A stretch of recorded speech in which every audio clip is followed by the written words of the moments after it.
I know you're wondering where my sacred sweater is. It's in the washing machine. So I feel a little bit like Linus when his blanket was being washed, but I'll be okay. I'm making this video to distract myself. I really want to put this baby to bed, the Champion baby. So let's finish talking about Champion, and to do that I need to finish my story about John.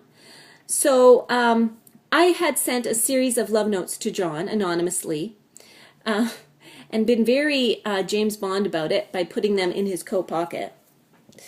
Yeah. And so one weekend the youth group went on a ski trip, and on the way back from the ski trip I was in a car with someone driving who shall remain nameless, and John, who also shall remain nameless, was going home in that same vehicle. I was in the back seat with a ton of skiing equipment, so there wasn't a lot of room back then, or back there.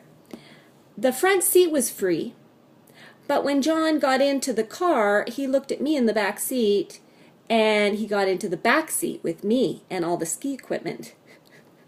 Well, there wasn't a lot of room back there, but that was fine. And so we drove home from wherever it was that we were skiing. It was evening, and it was dark, and John was pressed up against me because of all the ski equipment, and I thought I had died and gone to heaven. And I couldn't believe that he actually gotten into the back seat of his own free will. Well, on the drive home, he leaned over to me and whispered in my ear, "Are you the one that's been sending me love notes?" I guess it was pretty obvious, because every time I'd see him, I wouldn't be able to take my eyes off of him. So I just looked up into his face, which was very close to mine, and I kind of nodded. Well, he smiled and put his arm around me, and we drove the rest of the way home like that. I don't know how long it was, but it was magical. Let me tell you, there was gold dust in the air. There was a choir singing somewhere. I could not believe it. I was in a kind of shock, I think, because John was sitting there with his arm around me. He obviously liked me too. Does this even happen? I mean, like, I was Cinderella at the ball dancing with the prince. So we drove all the way home like that, and then when they dropped me off, John said to me, "We'll have to talk." And I nodded, And then I went inside and I floated up the stairs to my room. And there was no hope for me after that. I think it was a number of months that John and I, what were we? I don't even know what we were, because we weren't dating necessarily. I don't think I was old enough to date yet, but the assumption was that John would wait for me. But he would pick me up for youth group functions because he had a car. He was 24, 25, and he would drive me there, and we may or may not have stopped along the way to experiment with pressing our lips together. But we also had a gaze relationship. One of the best things about our relationship was that we didn't really talk. Frankly, I can't remember one conversation that we had of any length. But our lips knew each other, and our eyes knew each other, because every time we'd be in the same room together, I would catch his eye, and he wouldn't look away. And we would just gaze.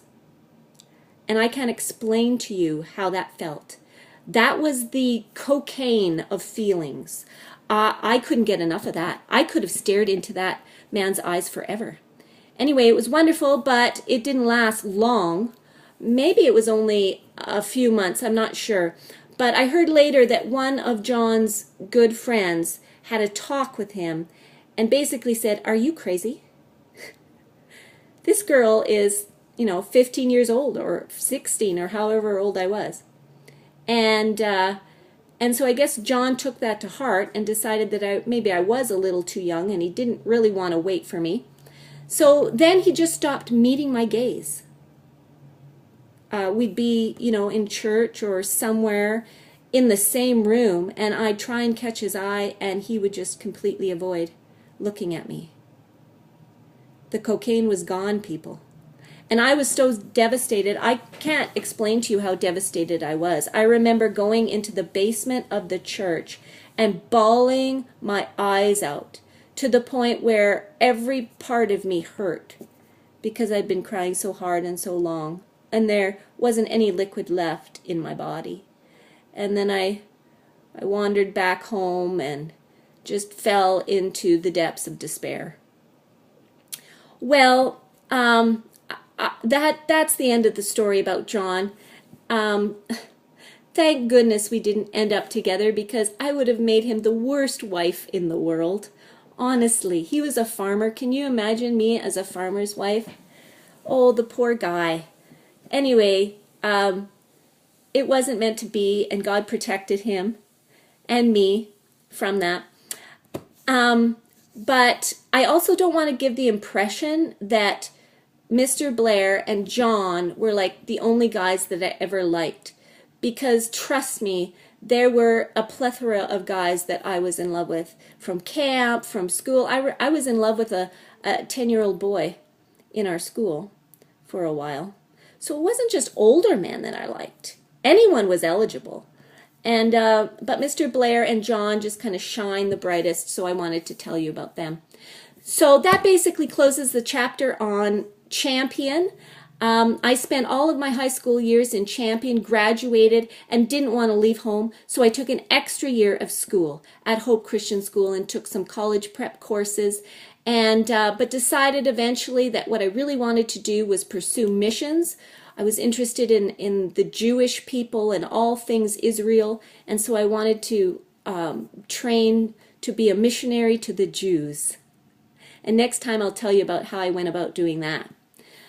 Oh my goodness. Okay, moving right along from Champion to Rosebud.